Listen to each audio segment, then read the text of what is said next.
the Q&A.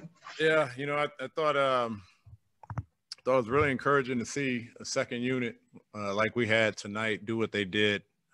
We were having a conversation earlier as coaches and talking about the San Antonio way, the style of play. And one of the things that Pop's been able to do in years past many times is you see a Patty Mills-led second unit come in when his starters were just poor, or if they were playing well, and just keep them out there and just let them finish games. And he's been able to do that, and he's been able to empower guys.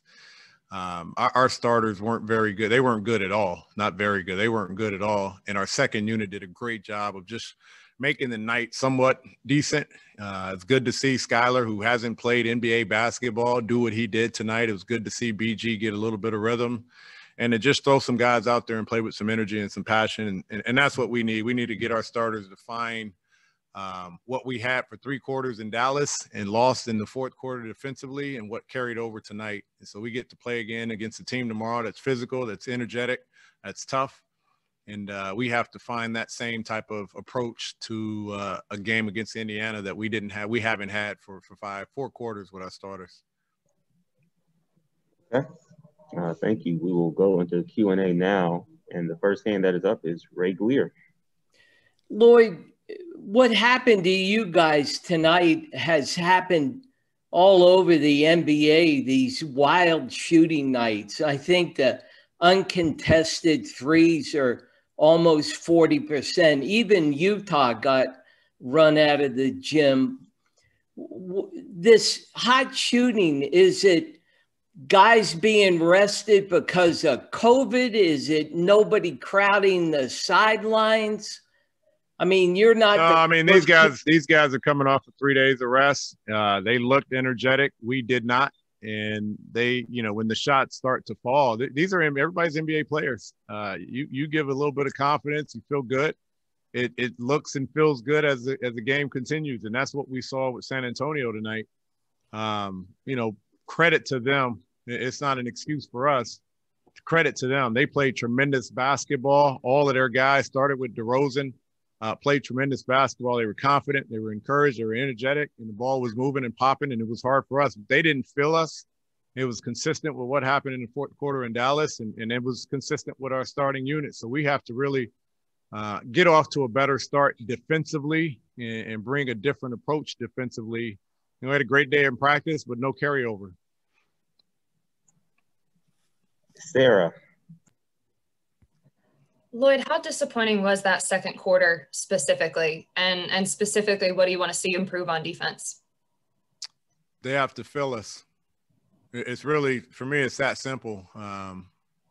We watched the edit at halftime that looks similar to the 4th quarter in Dallas. And you can be there and guys can still shoot. It's the NBA. You have to disrupt. You have to change what they're doing. You have to make them feel you. And that's really the bottom line right now. Chris Kirshner. After that 4th quarter in Dallas, you said that you wanted the defensive intensity to increase. Why do you think it was lacking tonight, especially in that first half? They didn't feel us. Can you explain why you think that is then? If I knew that, I'd probably address it. They didn't feel us. It's a physicality game. You got to disrupt. You have to change and alter their shots. They have to feel you. Kelly Kroll.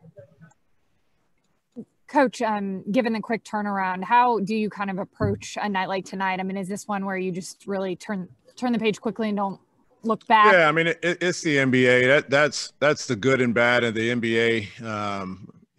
We have a lot of games coming. I think we have 11 more, I believe, in about 18 days before the break, something like that. And so we're going to be playing often, and you have to have a short-term memory, as Solo just said in the locker room. But the guys that started for us and have played heavy minutes didn't play heavy minutes tonight, so they're well rested. They should be ready to go tomorrow. They understand we dropped one. We laid an egg defensively with our effort, with our energy.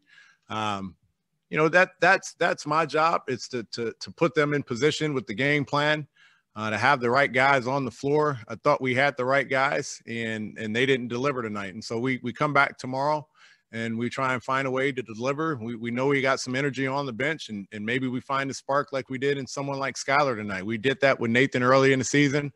So I've got to take a look at our roster and see who's out there. But tonight it was a collective effort. All of our guys really struggled to contain what they were doing. They didn't feel us, and that's on the entire group.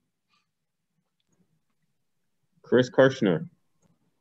How do you make sure Indiana feels you tomorrow night?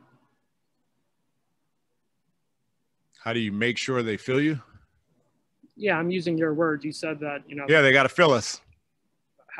How do you make that happen as the coach?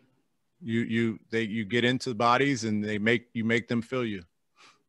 You want like a step-by-step instruction? Are you asking for something specific? How do you make them feel you? That's the message.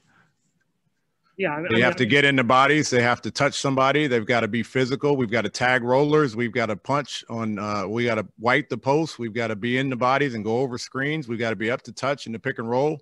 We got to tag rollers. We got to get to closeouts, force hot shooters to dribble. We've got to make our adjustments at the level of the screen. We've got to X out on the perimeter. We've got to be multiple effort. We've got to be airspace on the closeouts. We've got to pick up full court. We've got to get into bodies and change directions, try and spin some ball handlers. We've got to deflect on the ball handlers. We've got to make sure that when they're making their crossover, someone's sitting there. When there's a driving gap, we've got to be in the gaps. We got to make sure that there's an extra pass on every single possession. When there's an extra pass, we got to make sure we get out and contest. We got to do it with discipline so that no one is fouling shooters on the perimeter. We got to make sure we find bodies on the perimeter. We got to come in and make our hits. We got to rebound, secure the basketball so we can get out and run. When we're at the free throw line, we got to X on the best defensive rebounder. Tomorrow it's Sabonis. We got to make sure we bring our biggest perimeter from the perimeter into and make sure Miles Turner doesn't get on the rebounds. Anything else you want? I think you covered it. Thanks. Kelly. Coach, I'm sorry, and I might be making too much of it, but I'd love to follow up on it. Solo, you mentioned him saying something kind of. Yeah, just one of the quotes he said as I walked in the locker room. Short-term memory. We got a game tomorrow. It's kind of a cliche back-to-back statement. Wins and losses. I think a lot of players say, "Hey, we got a game tomorrow. Rest up. Get out of here." Okay, got it. Thank you. Thank you, Coach.